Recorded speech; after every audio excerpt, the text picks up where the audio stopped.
Welcome to Bacolod, the city of smiles and the land of sweet people. This capital city of Negros Occidental takes pride in satisfying every sweet tooth out there. With bakeries and patisseries flourishing around, this Sugarlandia of the Northwest Coast is a pasalubong hotspot for every tourist.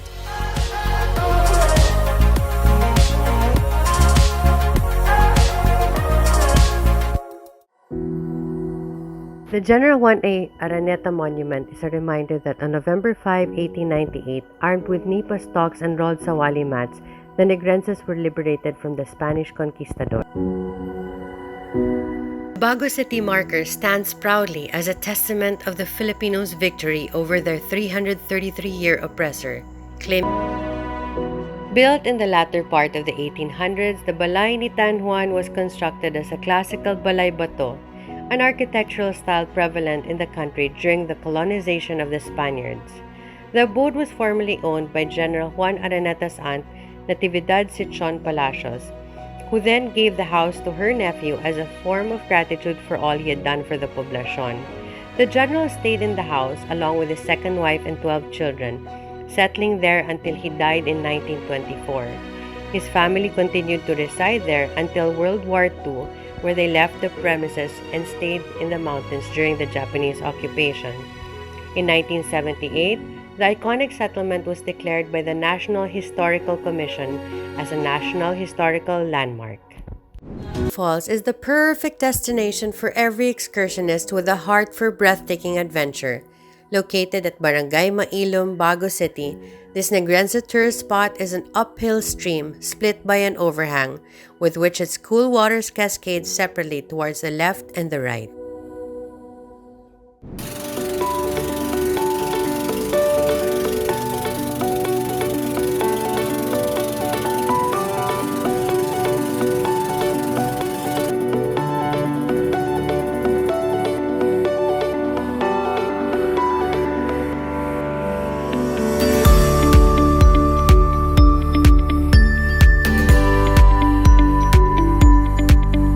Upon arrival at the reception cottage, guests are greeted with a special song and dance number by the community members.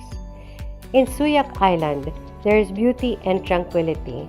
At the Suyak Island Mangrove Eco Park, the first fully community-based ecotourism site in the coastal city of Sagay, just 3 kilometers from mainland Sagay.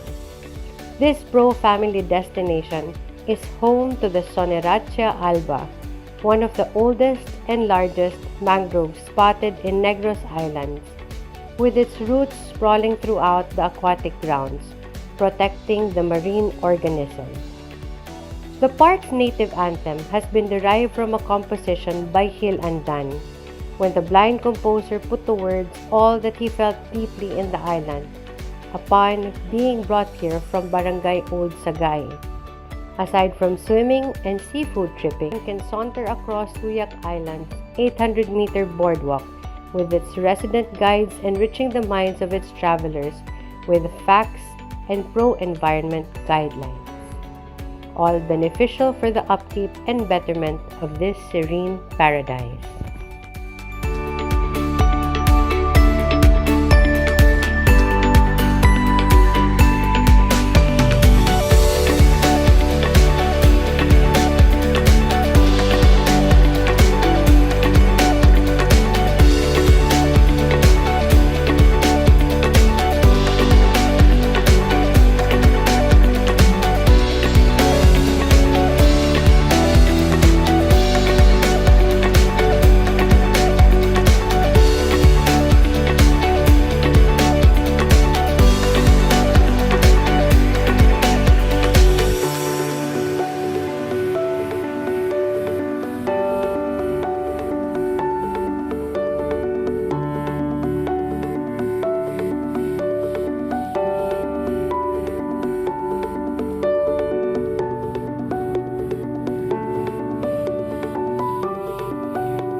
Embark on an adventure that is 2 to 3 hours away from the City of Smiles and bask on the 200-hectare powdery white sand sanctuary, which is known as Carbon Reef. Right at the heart of the 32,000-hectare Sagay Marine Reserve. This rising tourist destination boasts of pristine, colorful splashes of blue waters along its coast.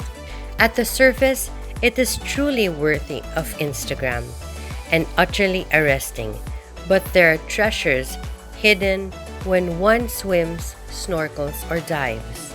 This tongue-shaped sandbar is home to thousands of aquatic species like fish, turtles, and a vast array of coral formations.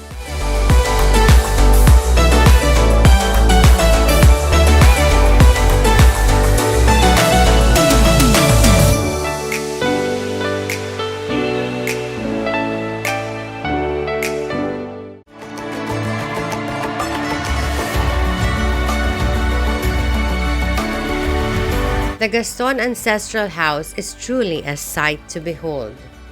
Built in colonial style dating back to the 1600s, the mansion was adorned on the inside by French Creole-inspired furniture befitting the humid temperature of the Negros Island. Its founder, Jose Gaston, was the grandson of Yves Leopold Gaston, an affluent trailblazer in the field of modern-day industrial-scale sugar production. He introduced the iron mill, or the horno economico. Now, from the top of its tower, one can get a 360-degree view of its sprawling, lush hacienda with a chapel of cartwheels settled at the back. This ancestral house was also the very place where the late Maestro Peque Galiaga shot several scenes of Oro Plata Mata, with its famous staircase piquing interest until this very day.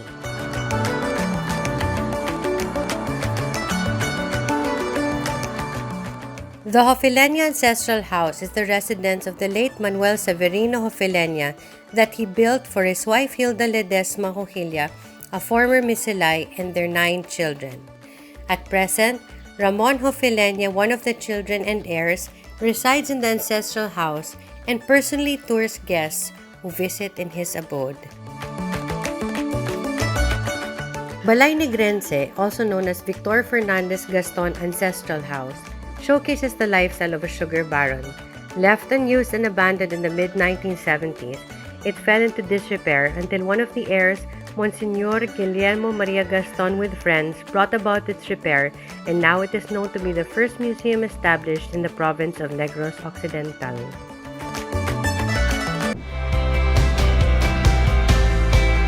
Magahum Falls is located in Barangay Oringao in the city of Kabangkalan, in Negros Occidental. The waterfalls named Mag-aso comes from the Hiligaynon word aso, which actually means smoke. Wondering why? It is because of the twin falls. With a height of 8 meters, they create smoke after they fall. The powdery blue water is one of the major reasons why a lot of people have started to take notice of it.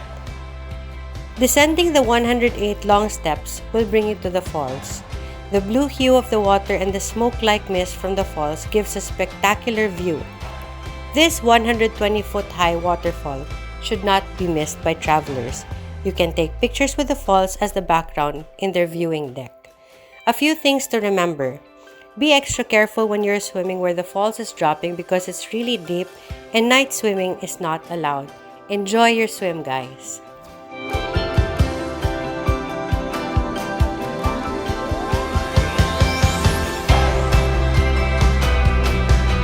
Gently nestled on the hill, more than 500 feet above sea level, Balikaukau offers perfect ambience for leisure walking while taking in a breathtaking view and panoramic scenery of the coastal towns of southern Negros, the blue waters of Panay Gulf, and the island of Guimaras. It has 2 pavilions and 4 cottages, a swimming pool, and a cooking area perfect for family picnics. Balikaukau Highland Resort.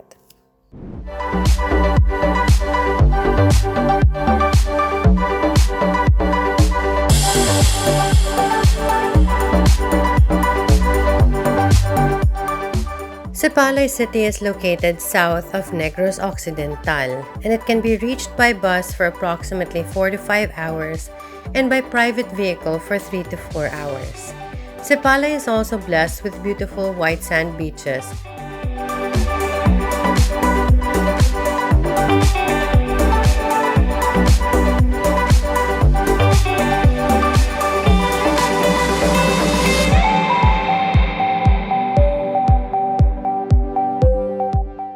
Now, what is there to do in Sipalay?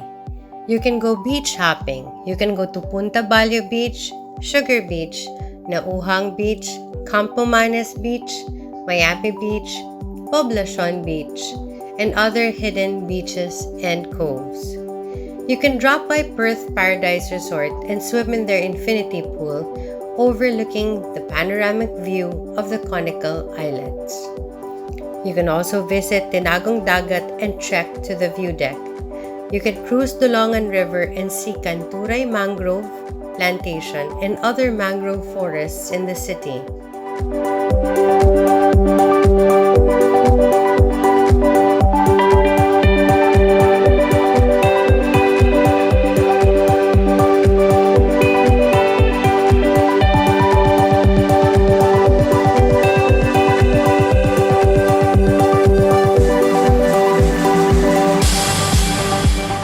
You can go scuba diving, free diving, or snorkeling in at least 44 dive sites of Sipalay.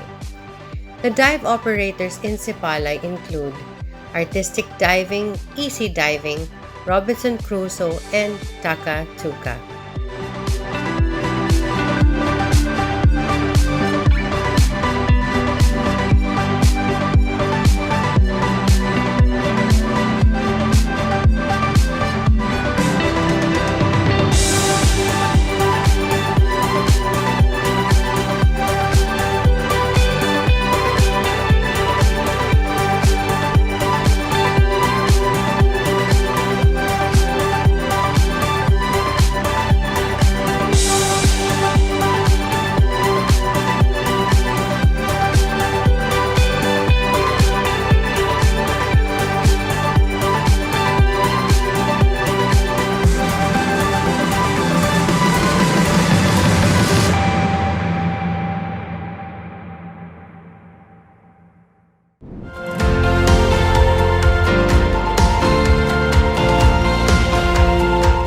Mabukal Mountain Resort is situated in an almost 24-hectare land area and is blessed with many natural features.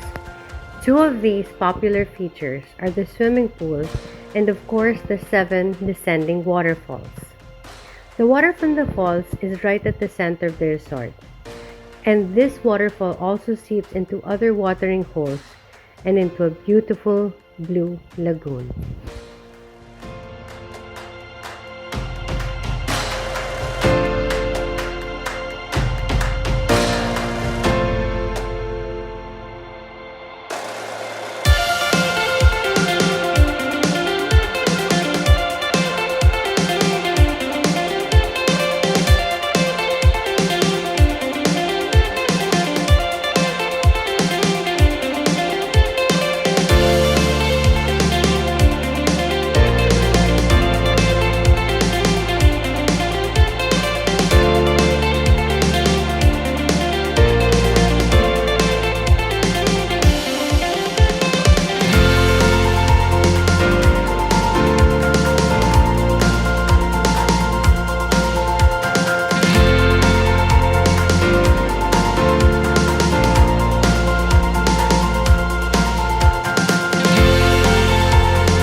The Auburn Caves in Hinobaan have 3 different entrance points, 2 of them having a dry entrance and 1 of them accessible only through the sea. The dry entrance is easy to visit, However, whichever entrance you take, always remember bring a flashlight. You are going to a cave, so it will be dark. Did you know that the Ubong Cave is also where the hero of World War II, the late Major Jesus Villamor, landed, while bringing firearms intended for the Philippine guerrillas aboard the U.S. Navy submarine Gudgeon way back in 1942.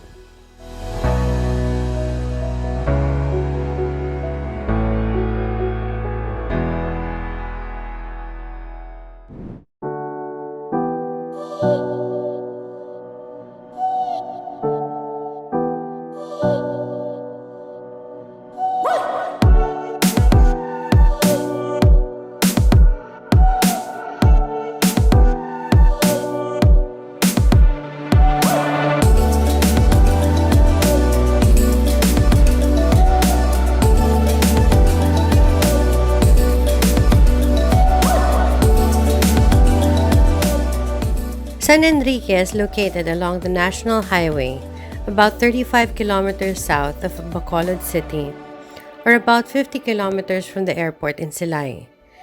Barangay Tibsok is the southernmost of 4 coastal barangays in San Enrique. At low tide, the beach is about 500 meters wide and stretches south for about 2 kilometers from the river in San Enrique to the town in Pontevedra. The mud can be quite deep in some areas, but there are sandy passages from the mangrove to the shore that allow visitors to walk easily with just ordinary sandals or booties. Once you are closer to the sea, the mud gives way to hard sand and it is easy to walk the whole length of the beach. In some areas, if you want to get closer to some birds, you will have to walk in the mud. The birds do not seem to mind that few people going around, and the local people do not seem to bother the birds.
The tide is the most important factor in planning a trip to Tibsok. You must be there at low tide. During the high tide, some birds hide in mangroves, while others move to nearby fish ponds.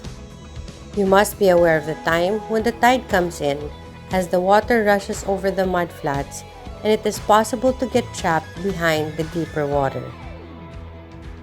If you're wondering what is the best time of the year to visit Tibsok, it really is from October to April, during the migration and wintering season. There is reason to believe that the peak in terms of number of species is around mid-February, while the peaks in terms of numbers of birds is in October and April. The advantage of going in April is that many birds start to turn to their breeding plumage and are more attractive and easier to identify. So be an ornithologist, a person who studies birds, and you can start in the very heart of San Enrique's bird watching.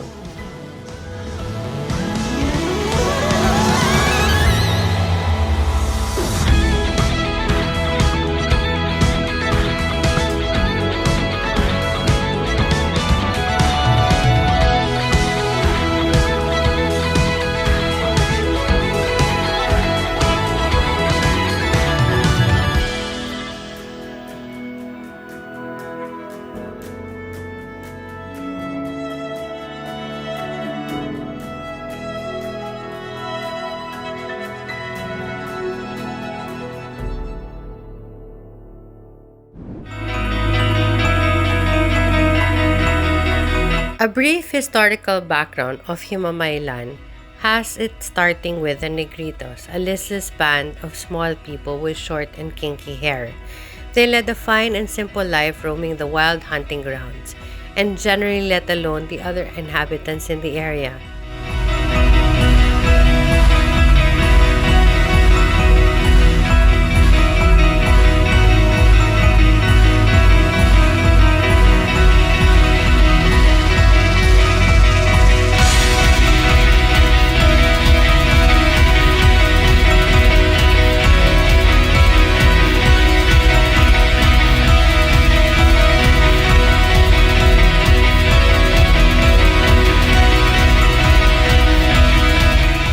In the Himayan Festival that happens every April in Himamaylan, people can enjoy the street parade where participants from different barangays come and dance for the constituents in the city.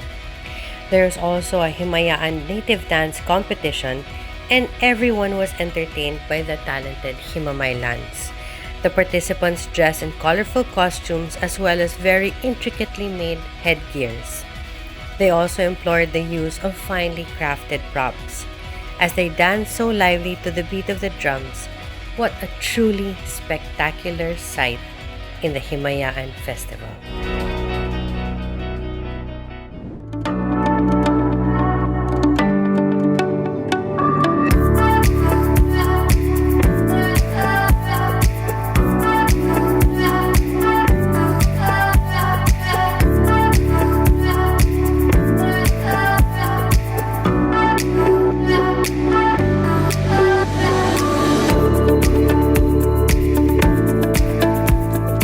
The municipality of Ilog is located about 90 kilometers going south from Bacolod City. It used to be called Ilog, Y-L-O-G, during the Spanish rule, and it was the capital of the province of Negros Occidental. The word Ilog is a Tagalog word that literally means river. It was called such because it is surrounded by the Hilabangan River, which is the longest river in the province.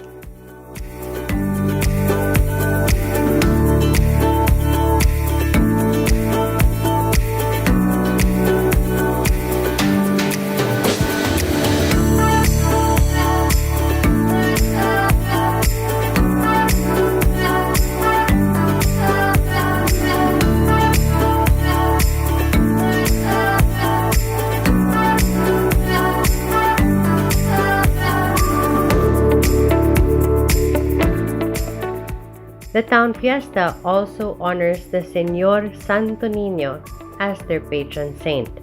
That is why, before the dance parade, a reenactment of the Sinulog is staged to show how their village was saved from the Moro pirates.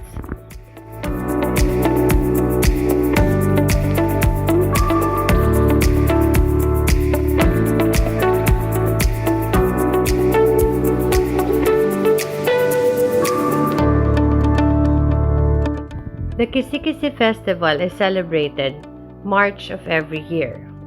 Kisi-Kisi is a Hiligaynon term for the fast movement of crustaceans such as fish, prawns, crabs, and shrimps that is very abundant in the municipality. The main attraction of the festival is the Kisi-Kisi street dancing parade competition among the barangays that pays tribute to its rich marine resources.